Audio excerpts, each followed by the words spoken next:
Hello વિદ્યાર્થી મિત્રો, કેમ છો? મજામાં? તો આદર્શ ક્લાસીસમાં તમારું સ્વાગત છે. તો આજે આપણે ધોરણ 9 વિષય ગણિત ચેપ્ટર નંબર 9 વર્તુળની વાત કરવાના છીએ, જેનો આજે લેક્ચર નંબર 10 છે. આ લેક્ચરમાં આપણે સ્વાધ્યાય 9.2નો દાખલા નંબર 2ની ગણતરી કરીશું. તો ચલો આપણે રકમ વાંચીએ, પછી આપણે આકૃતિ બનાવીશું અને પછી આપણે સિમ્પલી એનું સોલ્યુશન મેળવીશું. તો આપણે રકમ વાંચીએ સ્વાધ્યાય 9.2નો દાખલા નંબર 2. તો એમાં આપણે જોઈએ કે જો વર્તુળોની બે સમાન જીવાઓ વર્તુળોની અંદર છેદે છે તો બંને જીવાઓ પર કપાતા અનુરૂપ ભાગ સમાન છે તેમ સાબિત કરો. તો પહેલાં તો આપણને શું આપેલું છે કે અહીંયા બે સમાન જીવાઓ છે અને વર્તુળની અંદર છેદે છે. તો ચલો અહીંયા આપણે બે જીવાઓ દોરીએ. ચલો આપણે સિમ્પલી દોરવાનો પ્રયત્ન કરીએ કે આ આપણી જીવા કોઈ એક છે. ઓકે, આ એક જીવા છે અને આ આપણી અહીંયા કોઈ બીજી જીવા છે. ઓકે, આ અહીંયા સિમ્પલી આપણી જીવા દોરી લીધી. ચલો એને આપણે નામ આપી દઈએ કે જે આપણી એક જીવા છે એ અહીંયા આપણી આ એ બી જીવા છે અને બીજી જે આપણી જીવા છે અહીંયા આપણે વર્તુળ સુધી અહીંયા જોડી લઈએ કે સિમ્પલી અહીંયા આ આપણી સીડી જીવા છે. ઓકે, આ બંને એકબીજાને ક્યાં છેદે છે? અહીંયા ઈ બિંદુમાં છેદે છે. અને અહીંયા આપણને શું કીધું છે કે વર્તુળની અંદર છેદે છે. એટલે વર્તુળ પરનું બિંદુ તમારે લેવાનું નથી, વર્તુળની અંદરનું બિંદુ લેવાનું છે. ઓકે, તો અહીંયા આપણું આ ઈ બિંદુ છે. પછી તમને ખબર છે કે સિમ્પલી વર્તુળનું કેન્દ્ર હોય તો આને આપણે ઓ નામ આપી દઈએ વર્તુળનું કેન્દ્રને. હવે અહીંયા આપણે એક કામ કરીશું કે આકૃતિમાં આપણે શું કરીશું, અહીંયા જે વર્તુળનું કેન્દ્ર છે અને બંને જીવાઓ છેદે છે એને અહીંયા આપણે જોડી લઈશું. તો અહીંયા આપણે આ ઓઈને જોડી લઈશું. ઓકે, તો અહીંયા આપણે સિમ્પલી ઓઈને જોડી લીધું. તો હવે અહીંયા ચલો આપણે થિયરીની શરૂઆત કરીએ. તો અહીંયા આપણે સિમ્પલી લખીશું કે ઓ કેન્દ્રિત વર્તુળ છે, એમાં જીવા એ બી અને સીડી પરસ્પર એકબીજાને ક્યાં છેદે છે? અહીંયા ઈ બિંદુમાં છેદે છે. તો ચલો અહીંયા આપણે લખીએ કે અહીંયા આપણે લખીશું કે ઓ કેન્દ્રિત વર્તુળમાં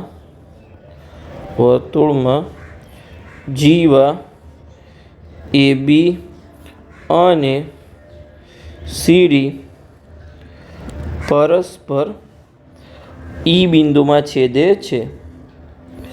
ઈ બિંદુમાં, કદાચ ભૂલથી મારામાં ઓ બોલાઈ ગયો તો સોરી, ઈ બિંદુમાં છેદે છે. ઓકે, અહીંયા તમને દેખાય છે કે એ બી અને સીડી અહીંયા ઈ બિંદુમાં છેદે છે. હવે અહીંયા આપણે બે લંબ દોરીશું બંને જીવા પર. તો અહીંયા કેન્દ્ર ઓમાંથી આપણે એ બી જીવા પર અહીંયા આપણે ઓએમ લંબ દોરીશું અહીંયા. ઓકે, તો આપણો કાટખૂણો બનશે. બંને સાઈડ કાટખૂણો બને પણ આપણે અહીંયા એક સાઈડ બતાવીશું. પછી જે અહીંયા આપણી સીડી જીવા છે એના પર પણ આપણે અહીંયા કેન્દ્ર ઓમાંથી લંબ દોરીશું. તો અહીંયા આપણે આ લંબ દોર્યો. જે આપણે એ બી જીવા પર લંબ છે એ આપણો ઓએમ લંબ છે અને અહીંયા જે સીડી જીવા પર લંબ છે એ અહીંયા આપણો આ ઓએન લંબ છે. ઓકે, તો સિમ્પલી તમને સમજણ પડી ગઈ. તો અહીંયા આપણે લખીએ કે અહીં તમારે શું કરવાનું છે, અહીંયા ઓએમ લંબ એ બી અને ઓએન લંબ સીડી દોરો. તો ઓકે, અહીંયા આપણે સિમ્પલી દોરી લીધું છે. હવે અહીંયા જો આ બંને જીવાઓ એ બી અને સીડી સમાન છે તો એમનું કેન્દ્રથી અંતર પણ સમાન હશે. આપણે પ્રમેય 9.6માં શીખ્યા હતા કે સમાન જીવાઓનું કેન્દ્રથી અંતર સમાન હોય. તો અહીંયા આપણને રકમમાં આપેલું છે કે જુઓ આ જીવાઓ કેવી છે, બે સમાન જીવાઓ છે. એટલે કે અહીંયા એ બી અને સીડી સમાન છે તો તમારું ઓએમ અને ઓએન પણ સમાન થશે. તો અહીંયા આપણે લખીએ કે અહીં સમાન જીવાઓ એ બી બરાબર સીડી હોવાથી આપણે અહીંયા રેડ પેનથી લખીએ કે પ્રમેય 9.6 મુજબ. ચલો આપણે રેડ પેનનો ઉપયોગ કરીએ અહીંયા કે અહીં પ્રમેય 9.6 મુજબ તમારું શું થશે કે અહીંયા જે કેન્દ્રથી અંતર છે એ પણ કેવું થઈ જશે, અહીંયા તમારું સમાન થશે. તો અહીંયા આપણે લખી દઈએ કે અહીં પ્રમેય 9.6 મુજબ ઓએમ બરાબર ઓએન થાય. ઓકે, આ આપણું સિમ્પલી થઈ ગયું. હવે અહીંયા જો તમને બે ત્રિકોણ દેખાય છે, જેમ આપણે ઉદાહરણ એકમાં લીધા હતા એ જ અહીંયા આપણે બે ત્રિકોણ લેવાના છીએ. તો કયા કયા ત્રિકોણ આપણે લઈશું કે અહીંયા ત્રિકોણ ઓ એમ ઈ અને ઓ એન ઈ. આ બંનેને આપણે કેવા સાબિત કરીશું, અહીંયા આપણે એકરૂપ સાબિત કરીશું. તો ચલો આપણે કરીએ અહીંયા કે ત્રિકોણ ઓ એમ ઈ અને ઓ એન ઈમાં. તો પહેલાં તો જો તમને ખબર છે અહીંયા આપણે હાલ જ લખ્યું કે OM અને ON નું અંતર સમાન છે. પછી OME અને ONE આ બંને શું છે અહીંયા કાટખૂણા છે. ઓકે, તો એ બંને પણ સમાન થશે. પછી અહીંયા તમારો OE શું છે, બંને ત્રિકોણમાં સામાન્ય બાજુ છે તો એ પણ સમાન થશે. તો અહીંયા આપણે સિમ્પલી 3 અનુરૂપ અંગો સમાન થઈ ગયા. તો બંને ત્રિકોણ કેવા છે, અહીંયા આપણે એકરૂપ છે. તો અહીંયા આપણે લખી દઈએ કે અહીં, ચલો આપણે લખીએ અહીંયા કે ત્રિકોણ OME અને ત્રિકોણ ONE માં તો શું થાય છે, સૌપ્રથમ તો અહીંયા આપણું OM અને ON સમાન થશે. આપણે લખ્યું જ છે, ઉપર સાબિત પણ કર્યું છે. તો અહીંયા આપણે લખીશું કે OM બરાબર OM. પછી જે આપણા કાટખૂણા હતા અહીંયા આપણું કે OME અને ONE એ બંને સમાન થશે. તો અહીંયા આપણે લખીશું કે અહીં ખૂણો OME અને ખૂણો ONE સમાન થશે. અને આ કેમ સમાન થાય, તો આપણે કૌંસમાં કારણ પણ લખીએ અહીંયા કે અહીં, કારણ કે અહીં OM લંબ AB અને ON લંબ CD હોવાથી. ઓકે, આપણું સિમ્પલી કારણ થઈ ગયું. હવે પછી જે આપણી સામાન્ય બાજુ હતી અહીંયા જે OE છે એ બંને ત્રિકોણમાં આવે છે. આ તો આપણે લખીશું અહીંયા OE બરાબર OE. તો અહીંયા આપણે લખી દઈએ અહીંયા કે અહીં OE બરાબર OE એ બંને ત્રિકોણમાં આવે છે. તો અહીંયા આપણે કૌંસમાં કારણ પર લખીશું કેમ સમાન થાય, તો અહીંયા આપણી સામાન્ય બાજુ છે. ઓકે, તો આ આપણા સિમ્પલી 3 અનુરૂપ અંગો સમાન થઈ ગયા કે બાજુ, ખૂણો અને બાજુ. આપણે રકમમાં એટલે કે સોરી આકૃતિમાં જોઈ પણ લઈએ કે કઈ એકરૂપતાની શરત આવશે. તો તમે અહીંયા જોઈ શકો છો, આ આપણી બાજુ સમાન થઈ હતી, પછી આ આપણો ખૂણો સમાન થયો હતો અને આ આપણી બાજુ સમાન થઈ હતી. તો તમે અહીંયા જોઈ શકો છો કઈ શરત આવશે. તો બોલો કઈ શરત આવશે? શું બે બાજુ સમાન છે પણ એમના વચ્ચે ખૂણો નથી, તો કઈ શરત આવશે? બાબાકુ આવશે શરત? ના, એ નહીં આવે. તમને શું જો અહીંયા મેં હંમેશા તમને કીધું હતું કે જ્યારે પણ તમારો જો આ જે ખૂણો છે, આ ખૂણો કયો છે, કાટખૂણો છે, તો કઈ શરત આવશે? કાકબા શરત આવશે. કાટખૂણો અને કર્ણ અને બાજુ. તો આ કાટખૂણો છે, એની સામેની બાજુ કર્ણ છે અને બીજી એક બાજુ છે આપણી OM. તો અહીંયા કઈ શરત આવશે? કાકબા શરત આવશે. તો અહીંયા આપણે લખી દઈએ કે અહીં આપણા બંને ત્રિકોણ કેવા છે, અહીંયા એકરૂપ છે. તો અહીંયા આપણે લખીશું કે માટે ત્રિકોણ OME એકરૂપ ત્રિકોણ, અહીંયા ત્રિકોણ ONE. અને કઈ શરતના આધારે એકરૂપ થયા? તો કાકબા. જ્યારે પણ તમારો કાટખૂણો હોય તો તમારે સિમ્પલી કાકબા શરત લગાવી દેવાની છે. કાટખૂણો, કર્ણ અને બાજુ. તો અહીંયા આપણે લખીશું કે અહીં એકરૂપતાની કાકબા શરત મુજબ. ઓકે, તો આ આપણા સિમ્પલી કેવા થઈ ગયા? બંને ત્રિકોણ અહીંયા આપણે એકરૂપ થઈ ગયા. તો આ હવે આપણા બંને ત્રિકોણ એકરૂપ થઈ ગયા. તો એના અનુરૂપ અંગો કેવા થાય? અહીંયા સમાન થાય. તો અહીંયા આપણે લખીશું કે જો અહીંયા જે આપણું આ ME આ જે અંતર છે, ચલો આપણે અહીંયા બ્લુ પેનથી બતાવું કે અહીં જે આ ME અંતર છે અને આ બીજા ત્રિકોણમાં NE અંતર છે, એ કેવું થઈ જશે? સમાન થઈ જશે CPCT મુજબ. કે અહીં આ બંને ત્રિકોણ એકરૂપ છે એટલે એના CPCT મુજબ એકરૂપ ત્રિકોણના અનુરૂપ અંગો સમાન થાય. તો ME અને NE બાજુ સમાન થઈ જશે. તો ચલો હવે આપણે અહીંયા લખી દઈએ કે અહીં આપણું CPCT મુજબ માટે ME અને NE સમાન થઈ ગયું.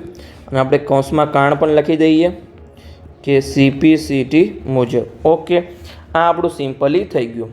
હવે જો અહીંયા આપણું આ શું છે કે આ જે છે OM એ શું છે, અહીંયા AB પર લંબ છે એ પણ તમને ખબર છે. અને આ ON છે એ શું છે, અહીંયા CD પર લંબ છે. તો અહીંયા આપણે પ્રમેય જે 9.3 છે એના મુજબ કહી શકીએ કે જે કેન્દ્રમાંથી આપણે જીવા પર દોરેલો લંબ શું કરે? જીવાને દુભાગે છે, એટલે કે બે સરખા ભાગમાં વિભાજિત કરે. એટલે કે જે આ OM AB પર લંબ છે એ અહીંયા ABના બે ભાગ કરશે. એટલે કે જેટલો તમારું AM હશે એટલું જ અહીંયા તમારું BM હશે. એવું જ અહીંયા આ સાઈડ પણ થશે. એટલે કે જે આ ON લંબ CD પર છે તો એ પણ એના બે ભાગ કરશે. એટલે કે જેટલું અહીંયા તમારું CN હશે એટલું જ અહીંયા તમારું ND હશે. તો અહીંયા આપણે લખી દઈએ કે ચલો આપણે લખીએ કે અહીં